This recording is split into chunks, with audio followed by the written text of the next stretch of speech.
Hello everyone, welcome to my channel. Keep it simple but significant. I am your host Sasi. Let's start today's discussion. अगर आपको video का PDF चाहिए तो आपको Telegram group से मिल जाएगा, जिसका लिंक कमेंट सेक्शन में दिया हुआ है.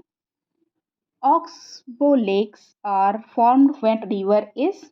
ऑक्सबो लेक कब फॉर्म होता है? तो जब river at a very low gradient पे होता है तब ऑक्सबो लेक फॉर्म होता है. ये देखिए, रिवर ये आ रही है और ये एक स्लोप बना लेती है, फिर ऐसा हो जाता है, फिर उसके बाद डिपॉजिट इकट्ठे हो जाते हैं और ये इसको कट कर देते हैं और एक अलग सी बॉडी तैयार हो जाती है और जो ओरिजिनल रिवर थी वो अपना पाथ बदल के दूसरी दिशा में चलने लगती है. इसको कहा जाता है ऑक्सबो लेक, जो ये दूसरा पार्ट तैयार हो गया है. An oxbow lake is a U shaped body of water that forms when a wide meander from a main stream. वो जो वाइड मेंडर होता है मेन स्ट्रीम से अलग हो जाता है और क्रिएट करता है एक free standing body. Free standing body एक क्रिएट हो गई, इसको कहा जाता है oxbow lake. Which among the following statement is are correct about ocean currents. Ocean currents के लिए कौन सा करेक्ट है पूछ रहा है. Surface current constitute about 10% of all the water in the ocean. तो surface current constitute about 10% of all the water in the ocean. These waters are the upper 400 meter of the ocean. तो इसमें पूछ रहा है correct option, तो ये वाला तो गलत हो गया. और surface waters are the upper 400 metre of the ocean. देखो दोनों ही सही है, ये भी सही है और ये भी सही है. So the answer is both of the above. Answer is C. Surface currents constitute about 10% of all the waters of the ocean. Okay. Which among the following denotes a zone of sharp salinity change in the vertical section of the ocean between 300 to 1000 meter depth. मतलब जैसे ये ocean है तो vertical जाना है, मतलब ऐसे ही, ऐसा हॉरिजॉन्टल हो जाएगा, ऐसा वर्टिकल है तो वर्टिकली 300 टू 1000 मीटर की डेप्थ पे जाएंगे. तो इसमें बोल रहा है कि zone of sharp salinity change in the vertical section of the ocean. तो जब सैलिनिटी चेंज होती है तो उसको क्या कहा जाता है? तो इसको कहा जाता है हेलोक्लाइन. आंसर इज सी.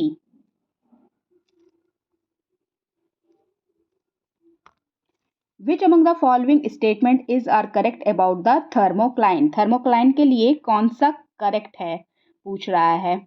तो बोल रहा है there is a steep rise in temperature in this zone. तो राइज नहीं होता, स्टीप फॉल होता है. राइज नहीं होता, फॉल होता है. तो ये वाला तो गलत हो गया, 1 इज रॉन्ग. ओके, 1 रॉन्ग हो गया. तो ये ए कट गया, बी कट गया एंड डी भी कट गया, बचेगा सिर्फ सी. Answer is C. और भी स्टेटमेंट देख लेते हैं. It lies between 100 metre and 1000 metres. 100 से 1000 मीटर के बीच में होता है, बिल्कुल सही है ये. और फिर it contain about 18% of the total volume of the water in the ocean. जो 18% total volume of the water है उसको कंटेन करता है, ये भी बिल्कुल सही है. So the answer is 2 and 3. Okay. The Caspian sea is not surrounded by which among the following countries. कौन सी कंट्री से ये सराउंडेड नहीं है? तो ये देखिए, ये आपका कजाकिस्तान है, कजाकिस्तान से सराउंडेड है. इसमें नॉट पूछ रहा है तो ये वाला तो गलत हो गया. रशिया से भी सराउंडेड है, ये भी नहीं हो गया. इराक से सराउंडेड नहीं है. देखिए, ईरान से है लेकिन इराक से नहीं है. सो द नॉट पूछ रहा है. So the answer is C. और ईरान से देखिए सराउंडेड है, ये वाला नहीं होगा. उज्बेकिस्तान से नहीं है, तुर्कमेनिस्तान से है. कौन कौन सी कंट्रीज है? The Caspian sea despite its name is one of the largest sea in the world. It is surrounded by the following countries. कौन कौन सी? Kazakhstan, Russia, Turkmenistan, Azerbaijan, Iran. Okay. Padre island national seashore is located in which country? Padre island कहाँ पे located है? तो ये located है United States में। Answer is A. Padre island is a seashore is located in the United state, और ये fourth largest बीच है वर्ल्ड का। और ये बीच सेपरेट किससे होता है? गल्फ ऑफ मैक्सिको से।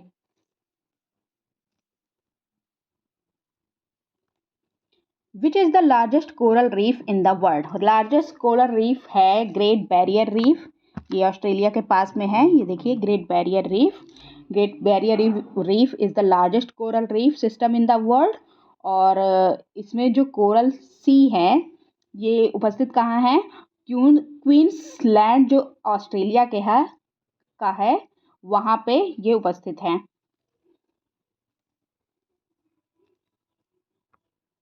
Which of the following country is known as Kalalit Kalaallit Nunaat meaning land of the people? Kalaallit Nunaat किसको कहा जाता है? जिसको कहा जाता है, जिसका मीनिंग है लैंड ऑफ द प्यूपिल, ये है Queensland. Answer is B.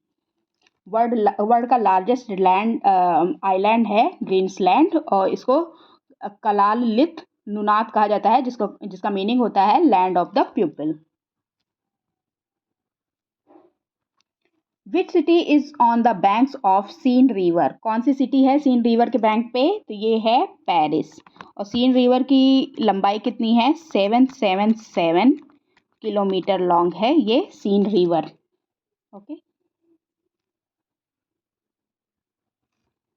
Which of the following rocks are known as primary rocks? Primary rocks किसे कहा जाता है? तो प्राइमरी रॉक्स कहा जाता है इग्नियस रॉक को।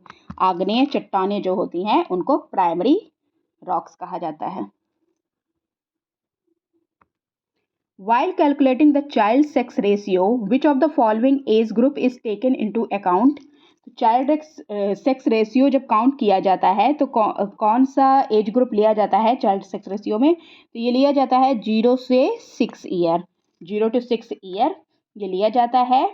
और चाइल्ड सेक्स रेशियो का मतलब क्या होता है? फीमेल्स पर 1000 मेल्स। ओके, मतलब फीमेल चाइल्ड और मेल चाइल्ड पर 1000 पे। ओके। 2011 में चाइल्ड सेक्स रेशियो इंडिया का कितना था? 919 था। As per the census 2011, which of the following state has the highest density of the population? Highest density of the population है बिहार की है। और कितनी है? 1106 स्क्वायर किलोमीटर पर स्क्वायर किलोमीटर। 1106 पर स्क्वायर किलोमीटर है इसकी density. As per the census 2011, which among the following is the most populous district of India? Most populous district India की कौन सी है? तो ये है ठाणे। ठाणे है कहाँ? महाराष्ट्र में है। ये डिस्ट्रिक्ट है महाराष्ट्र की एक। और इसकी टोटल पॉपुलेशन कितनी है? 1.11 करोड़ ये इसकी टोटल पॉपुलेशन है। और इसकी डेंसिटी कितनी है? 1157 पर स्क्वायर किलोमीटर की इसकी डेंसिटी है। Tank irrigation is the highest in which of the following states of India? Tank irrigation सबसे ज़्यादा कौन से स्टेट में होता है? तो ये आंध्र प्रदेश में होता है। Answer is C. और कितना? 32% जो इरिगेशन होता है आंध्र प्रदेश में वो टैंक से होता है। पेनिनसुलर जो इंडिया है ना, वो जो टैंक है, टैंक इरिगेशन, वो सिग्निफिकेंट सोर्स है इरिगेशन का। Which of the following is the first national waterway in India with 24-hour navigation facilities? पहला नेशनल वाटरवे बन गया है जिसमें 24 आवर नेविगेशन फैसिलिटी है। तो ये है नेशनल वाटर 3। ओके। और ये कहाँ से कहाँ तक है? ये कोलाम से कोझिकोड तक है। कोलाम से कोझिकोड तक नेशनल वाटर 3 है। और इसकी कुल लेंथ है 205 kilometre. Which of the following is the main objective of the watershed management strategy of India? Main objective, main उद्देश्य पूछ रहा है watershed management strategy of India, तो इसका मेन उद्देश्य होता है सॉयल कंजर्वेशन। सॉयल को देखभाल करना इसका मेन ऑब्जेक्टिव है। In which city the Tata Institute of Fundamental Research is situated? Tata institute of fundamental research कहाँ पे सिचुएटेड है? ये मुंबई में सिचुएटेड है। Answer is C. और ये जो Tata institute of fundamental research है ये एक पब्लिक डीम यूनिवर्सिटी है which is devoted to the basic research in mathematics and science. और इसको इस्टेब्लिश कब किया गया था? 1945 में इसको मुंबई में इस्टेब्लिश किया गया था। What % of the population of India belongs to the Muslim community? Muslim community को कितना % बिलोंग करता है? तो ये 14.23% है मुस्लिम कम्युनिटी का।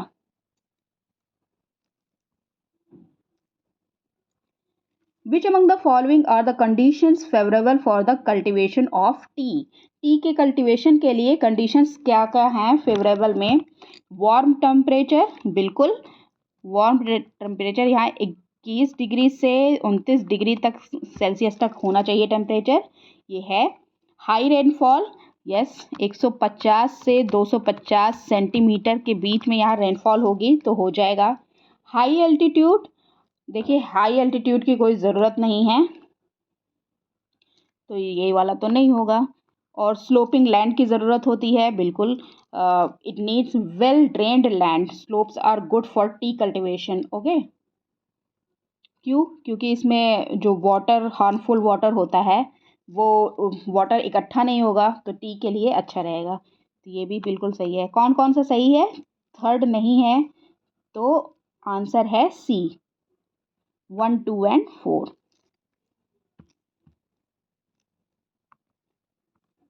Which among the following matches of the wind park and their corresponding states are correct?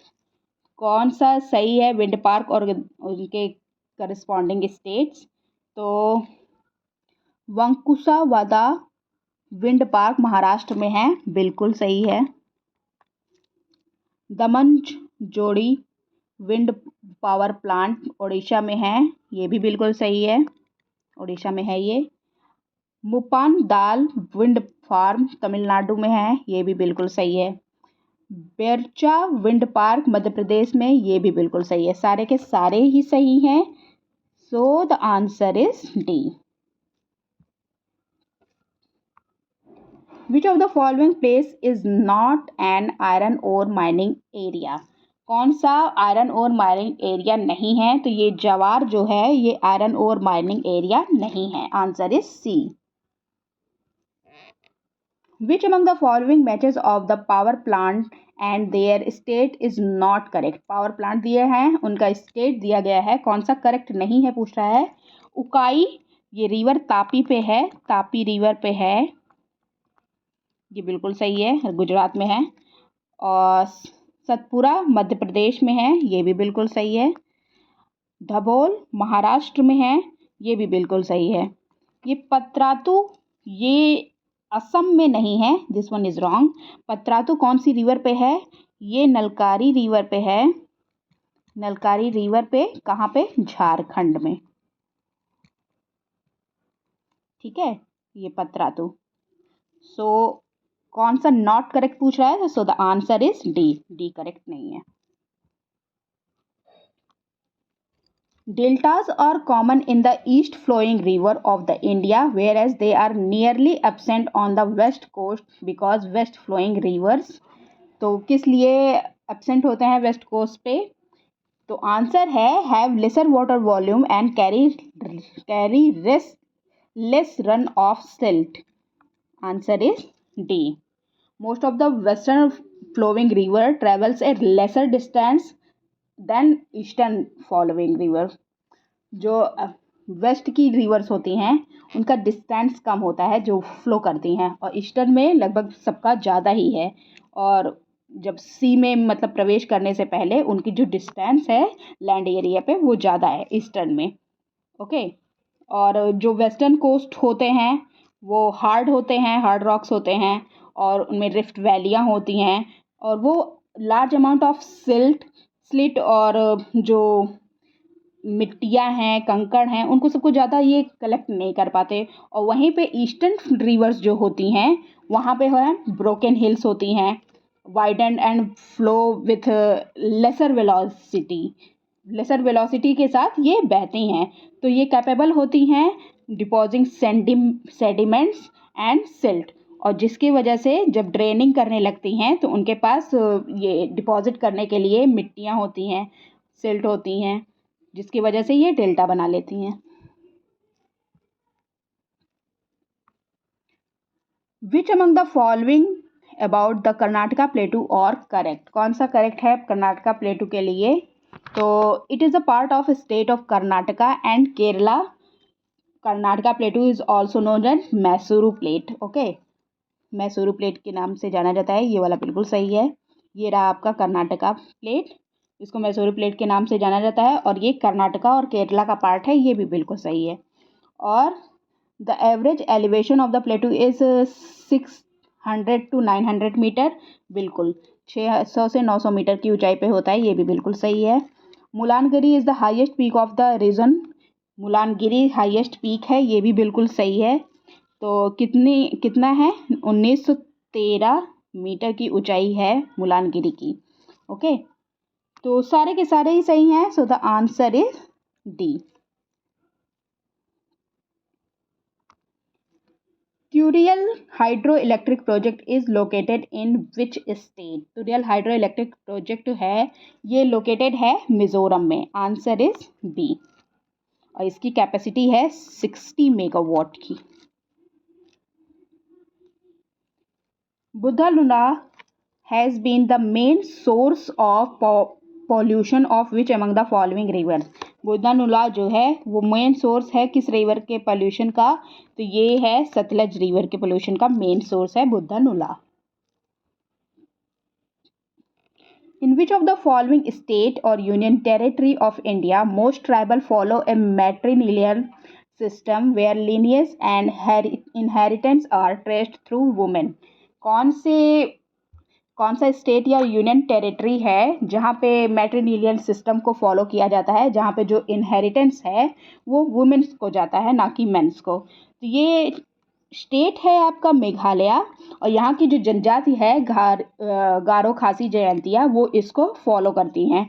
और यहाँ पे जो इनहेरिटेंस वगैरह है एंसेस्ट्रल, ये जाता है जो डॉटर होती है उसको, और डॉटर में किसको? जब जो सबसे छोटी यंगेस्ट डॉटर है ना उसको जाएगा वो इनहेरिट करेगी सारी एंसेस्ट्रल प्रॉपर्टीज़ और मदर्स नेम, वो सब इनहेरिट करेगी। और वुमेन्स का एक प्रोमिनेंट रोल होता है यहाँ पे। That's all for today. If you like my video, please do like, comment, share and subscribe. Thank you.